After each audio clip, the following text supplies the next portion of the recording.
Hello teachers and student, नमस्कार। आप देख रहे हैं हमारा यूट्यूब चैनल स्कूल चले हम। यदि आप चैनल में पहली बार आए हैं या नए हैं तो प्लीज़ चैनल को सब्सक्राइब ज़रूर करिए और बेल आइकन को भी प्रेस करिए। और यदि आपने पहले के वीडियो नहीं देखे हैं तो प्लेलिस्ट में जा कर के या वीडियोस में जा कर के देख लीजिए, आपको अन्य पाठों के वीडियो मिल जाएंगे और आप अपनी 8 ग्रेड अभ्यास पुस्तिका में भर लीजिए। तो आइए हम शुरू करते हैं आज भाषा भारती, जो कि कक्षा 8वीं की 8 ग्रेड है।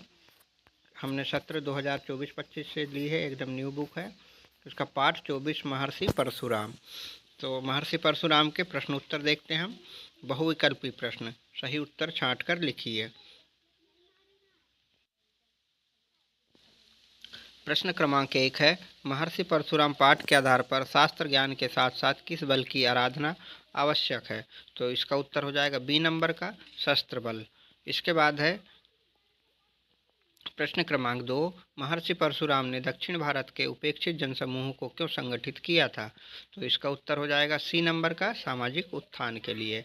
फिर है प्रश्न क्रमांक 3, परशु का अर्थ है, तो इसमें आ जाएगा डी नंबर का, कुठार हो जाएगा। ठीक है।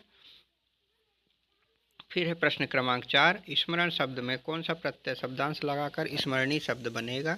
तो इसमें आ जाएगा बी नंबर का, ई। फिर है प्रश्न क्रमांक 5, परीक्षा शब्द का संधि विच्छेद करिए। तो इसका उत्तर हो जाएगा सी, परिधन इच्छा बराबर परीक्षा। अब आते हैं हम नीचे दिए गए शब्दों में से उचित शब्द चुनकर रिक्त स्थानों की पूर्ति कीजिए में। तो यहाँ पर दिए हुए हैं शब्द, यहीं से हमको उचित शब्द चुनना है जो कि सही है। प्रश्न क्रमांक 6 है, परशुराम के पास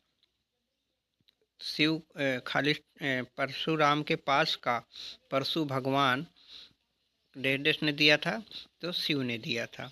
फिर आ जाएगा प्रश्न क्रमांक 7, वदक्कन कलरी को वर्तमान में मार्शल आर्ट कहा जाता है।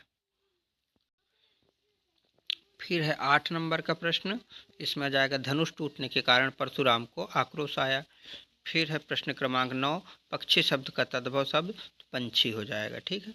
फिर है 10 नंबर का, कर्म भूमि शब्द में तत्पुरुष समाप्त है। तो ये हो गया आपके रिक्त स्थान। पहले में शिव, दूसरे में मार्शल आर्ट, तीसरे में धनुष और चौथे में पंछी और पांचवें में तत्पुरुष हो गया। ठीक है।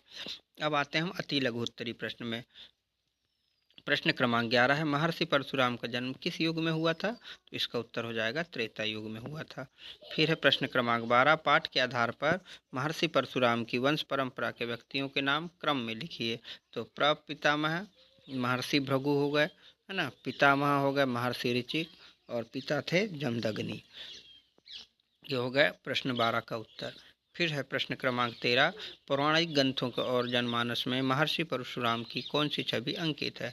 तो इसका उत्तर हो जाएगा पौराणिक ग्रंथों और जनमानस में महर्षि परशुराम विष्णु के 6वें अवतार की छवि के रूप में अंकित हैं।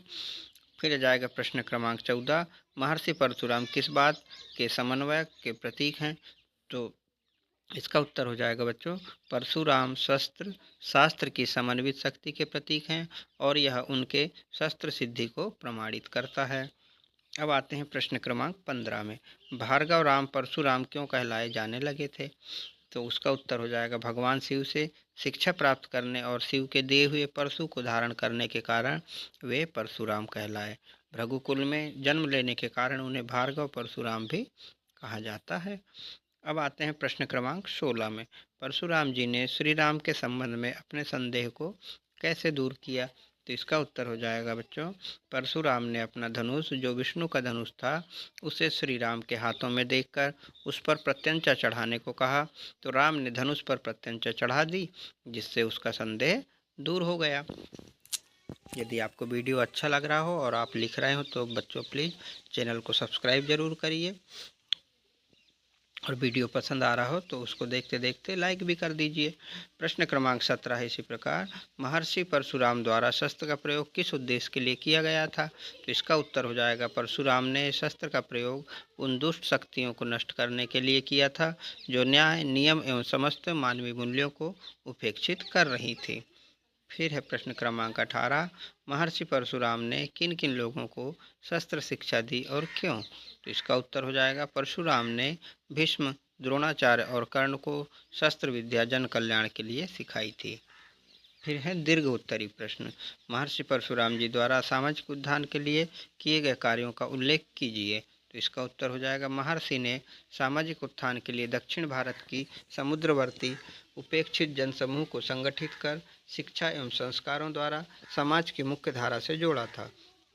वह उत्थान के लिए वैदिक संस्कृति का प्रचार प्रसार भी करते थे। ये हो गया प्रश्न क्रमांक 19 का उत्तर। अब आते हैं प्रश्न क्रमांक 20 में। महर्षि परशुराम के शास्त्र और शस्त्र प्रयोग के उद्देश्यों को अपने शब्दों में लिखिए। तो इसका उत्तर हो जाएगा, जब जब दुष्ट शक्तियाँ सामूहिक स्तर पर बहुत शक्तिशाली हो जाती हैं, तब न्याय, नियम और समस्त मानवीय मूल्यों को उपेक्षित करने लगते हैं और शास्त्र उन्हें रोकने में असमर्थ सिद्ध होते हैं, तब शस्त्र शक्ति उनके घमंड को नष्ट कर इस समाज में सुचारू व्यवस्था स्थापित करती है। परशुराम ने हमेशा इसी उद्देश्य से मानवता की रक्षा के लिए शस्त्रों का प्रयोग किया और शिक्षा दी। तो ये हो गया आपका प्रश्न क्रमांक 20 तक के का उत्तर, और यह लास्ट प्रश्न था और आपका पाठ भी यह लास्ट ही था। तो आइए, आपने देख लिया पाठ 24 का प्रश्न उत्तर, और ये बच्चों आपका लास्ट पार्ट था। इसलिए प्लीज़ आपको रिक्वेस्ट है कि आप लिखते लिखते इस पाठ में हमारे चैनल को सब्सक्राइब ज़रूर कर दीजिए, ताकि आने वाले वीडियो आपको भविष्य में काम आए। ठीक है, बाय बाय दोस्तों, जय हिंद।